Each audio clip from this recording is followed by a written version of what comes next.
सजिया सबेरवा राउर देखी रहिया। शिवजी सजिया सबेरवा राउर देखी रहिया।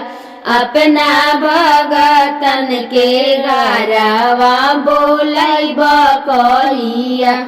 अपना भगतन के गारवा बोलैब कहिया। शिवजी सजिया सबेरवा राउर देखी रहिया। शिवजी सजिया सबेरवा राउर देखी रहिया। अपना भगतन के घरवा बोलैब कहिया। अपना भगतन के घरवा बोलैब कहिया। गंगा जी के पानिया से चरण धोआई। गंगा जी के पानिया से चरण धोआई। मिर्गा के छलवा से आसनी लगाई। शिवजी पी खातिर देबो हम पीसी भंगिया। शिवजी पिए खातिर देबो हम पीसी भंगिया। अपना भगतन के घरवा बोलैब कहिया।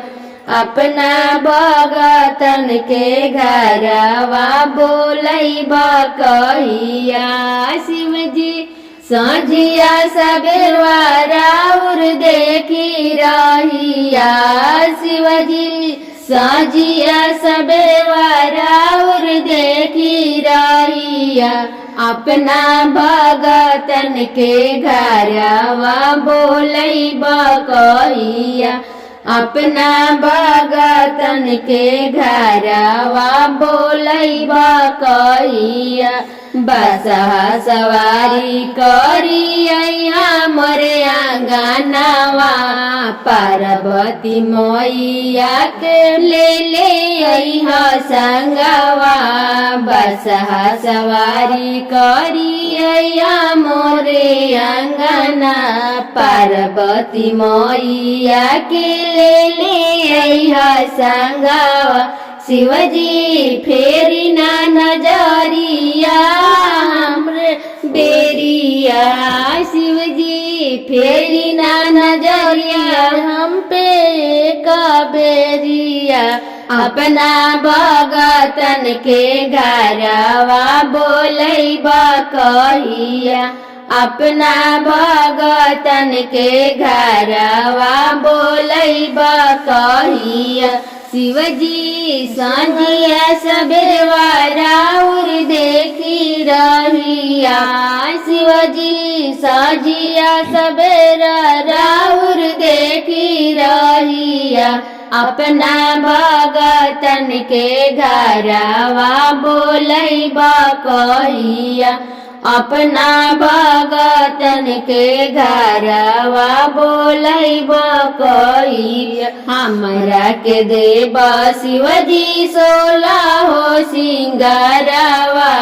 चमकत रहे हरदम मांगी के से नूरावा।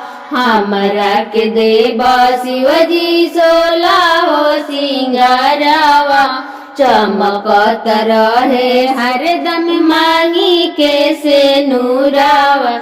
शिवजी गोदी में ललनवा मांगी कर जोरिया। शिवजी गोदी में ललनवा मांगी कर जोरिया। अपना भगतन के घरवा बोलैब कहिया। अपना भगतन के घरवा बोलैब कहिया।